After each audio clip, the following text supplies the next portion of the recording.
Communism, which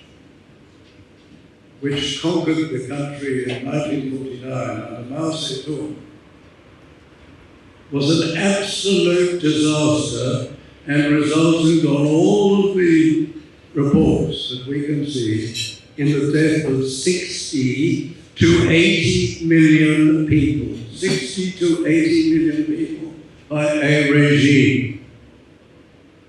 And the communists looked to what they could do when Mao died. And they saw an example of a Chinese community, a Chinese territory, which was a great success.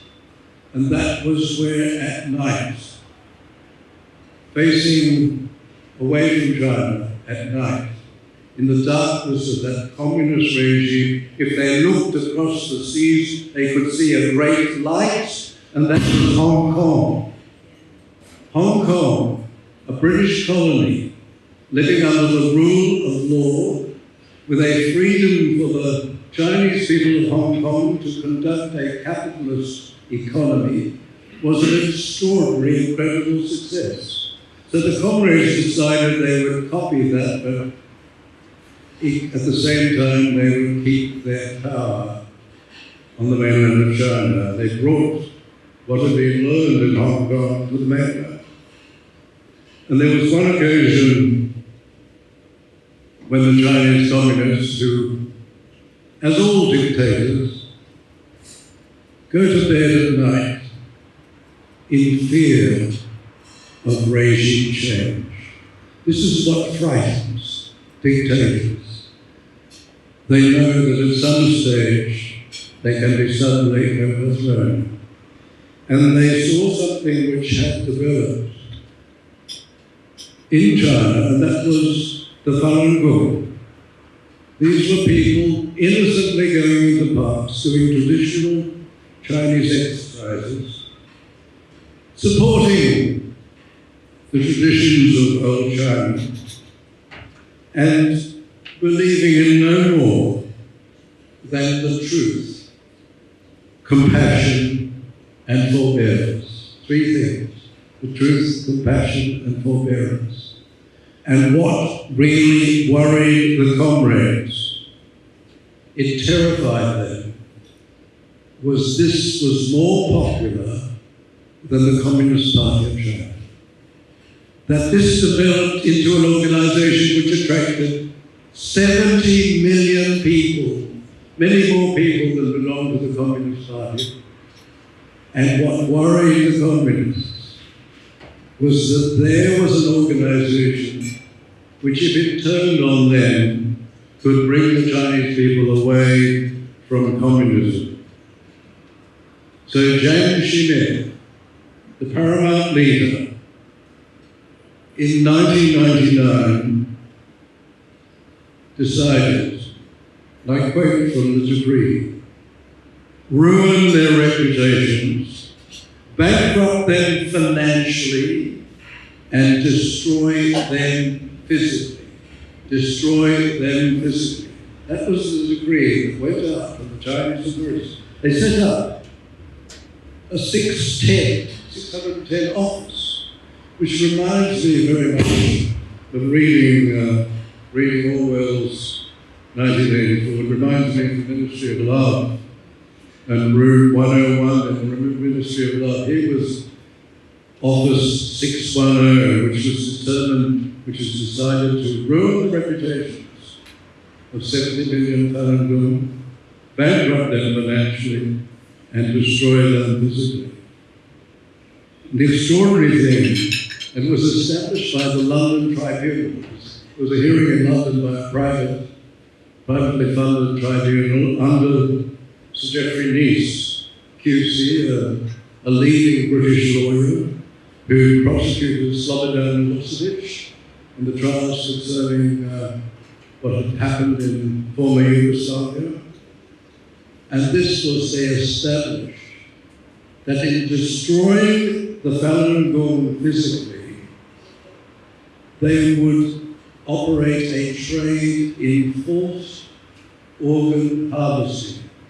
They would take the the organs of these people and sell them on the international market. In fact, they developed a trade on demand to sell the livers and the hearts and the cornea of these innocent people on demand. And more recently, they decided to extend this. Strangely, those people who go across the bridge in Sydney or want to go across the Story Bridge in Brisbane don't take any notice of this. They've decided to extend this to a halal trade. This is to rich Muslims who urgently need on-demand organs. Now you would know that getting human organs in transplants means joining a queue and waiting for years. In China, it's on demand, and the communists have set this up. And they set it up so that they can also have a sub-trade in halal organs to those rich Muslims who want organs of bodies which have never eaten pork or drunk alcohol.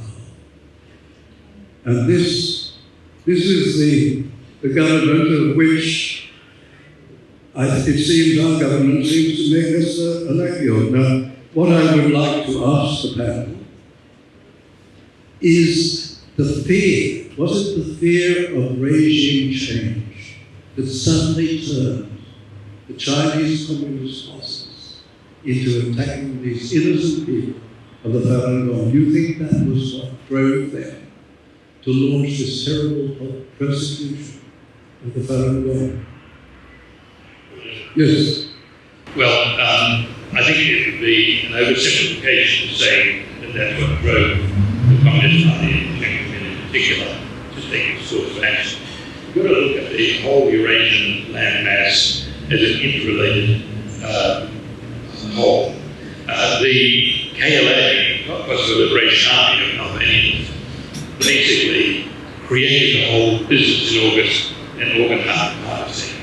And when they ran out of servers in the Kosovo region, they started kidnapping Italians on the streets. And this really showed the Falun Gong, so the community, what could be possible for them. They could not only turn this into a destruction of an adversary or potential adversary, but into a proper center. Similarly, it was the Iranian intelligence experience on crowd control of opposition groups, which was transferred to the Chinese security services so that they would basically learn from this. So they're learning methods of sustaining power largely through terror. And Jack and the like, and Dr. Copley, who had, if you like, some measure of enlightenment compared to Xi Jinping, basically the ones that were in charge of the Tiananmen Square massacre and all of these other things. It was repression on demand, but it was also part of what I spoke about earlier, this process of Umwälzung, which is a German word for it, basically about the destruction of individual groups, so that you had nothing but new Soviet man or new CCP man, and you basically controlled the thought patterns of all society. And this has become increasingly possible with new psychological warfare techniques, including, of course, the ease with which you can transmit ideas, words, slogans, and the like. So essentially, this is about suppressing opposition groups, and have done extremely well. The fact that it was continued after the Danial leadership shows that the whole CCP believes that the Falun Gong movement is a threat to them, because not because it is says anything in opposition to the CCP, quite the contrary. It's because it is a group of people who are determined to think for themselves. And the one thing about totalitarianism is that you must not think for yourselves, in many respects, like a lot of religious movements. When we saw the Dead Sea Scrolls coming to life and so on, and then a lot of biblical archaeological research was underway, the two opponents of it were the Catholic Church and the Jewish extreme conservative movements, because they said, no, you have to believe. If you have to ask questions and read about it and learn the history through archaeology or documents, then you are not a believer, you're a questioner. And the one thing about totalitarianism is that you must not question. And we see this pervading Australia today with this whole approach that climate change. You can't ask a question, you're told you must believe. If you question, then you are clearly in denial. So you have this whole approach. This is a classical approach to psychological domination of societies. So I think what we're seeing now with this massive defeat of the Communist Party and the collapse of Xi Jinping is that there may be some occupation of this. Because the Chinese Communist Party is now literally abandoned communism, a bit of a qualitative, but it had that same approach that the Soviets had. The Soviets were there deliberately destroying many of the nationalities within the Soviet Union. The Chinese followed suit. We saw the collapse of the Soviet Union, and it was clear that the collapse of the CCP was inevitably going to follow. And it basically has had about the same lifespan now as the Communist of the Soviet Union. So it's due for its implosion in terms of its overextension of its lifespan.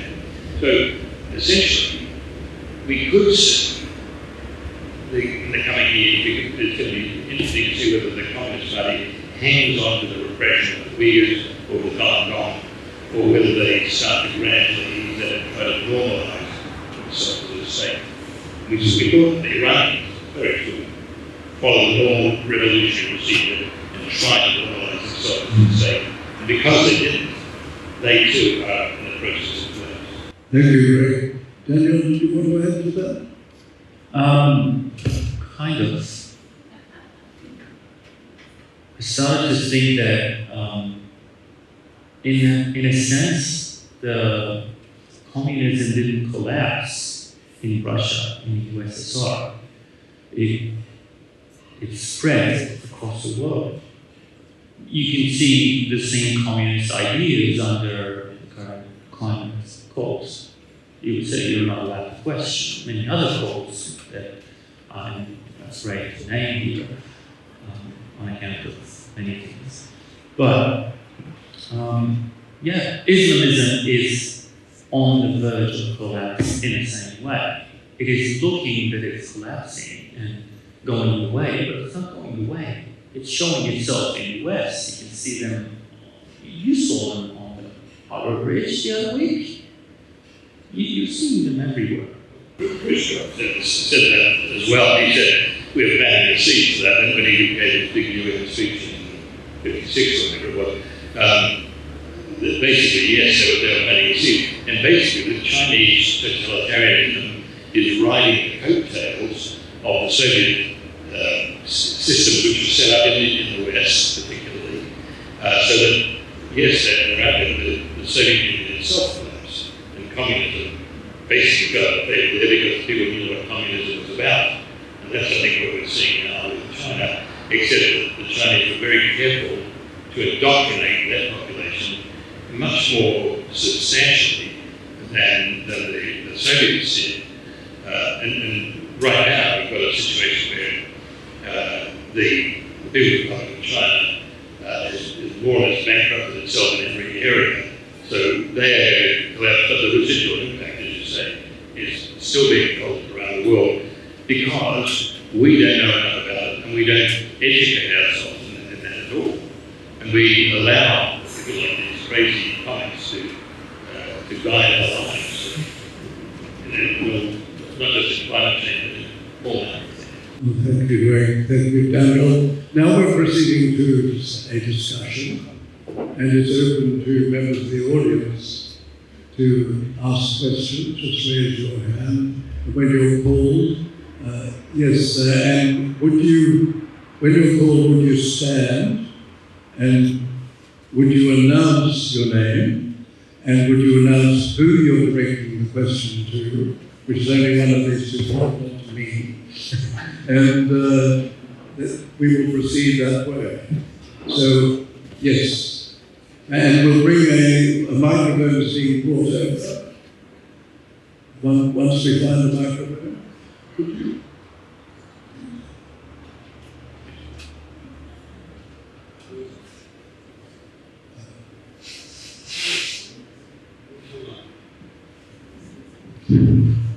Thank you for a very interesting evening on two very different but united subjects. As we're all aware, we read somewhere that we're tottering into World War III from different directions.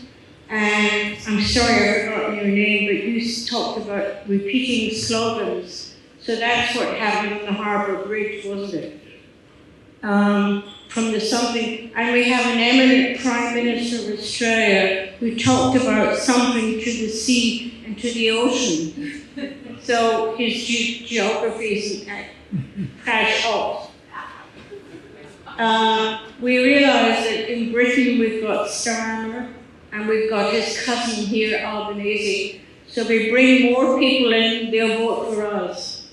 But they don't realise what's happening. There's a groundswell in Britain, and particularly on the 8th of September is going to be a huge,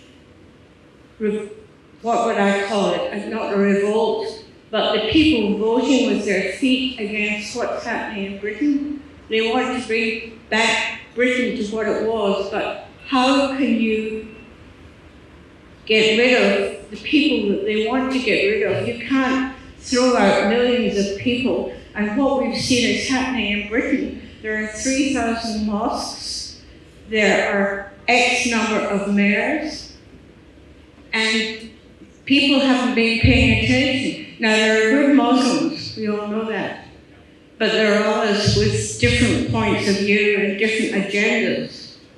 And I have to say, in front of Professor David Flint, that I used to write to Her Majesty, as he knows, then I wrote to the King, and I had a lovely note from him. But then on Easter Sunday, I kind of gasped, and then a couple of times since at His Majesty, who seemed to be speaking Arabic, going to a couple of events, and I've read what people have been saying in Britain, and they're not very happy. So there's something going on that could diminish the royal family in Britain if they're not careful. And sorry, I forgot your name, but you, Greg, you would know more than I would. So this, and I said to somebody, our neighbour used to be, he said to me, I'm Iranian. I said, you're Persian. So whenever I find an article... Below the question. Sorry. The question was, there are people here, Iranians, in Australia, who've told me that revolution is coming from within. Now, I didn't know there was that kind of feeling, but our neighbour, who was Iranian, and then we met people on a short cruise, and the man shouted at me, revolution is coming from within, and I thought, well, there must be some kind of movement. Do you realise, do you think it's global or just in certain countries? That's the gentleman on the right, sorry. You're right. Yeah, sorry. I see that it's becoming global. Sorry. Revolution. Yes. Yeah, I see that it's becoming global, like a kind of a global movement across different countries in Australia, Canada, UK, even in the United States, you wouldn't believe. And yes, I would agree with your neighbor. The revolution comes from within, and it lies in the ideology of the group of people who are leading it.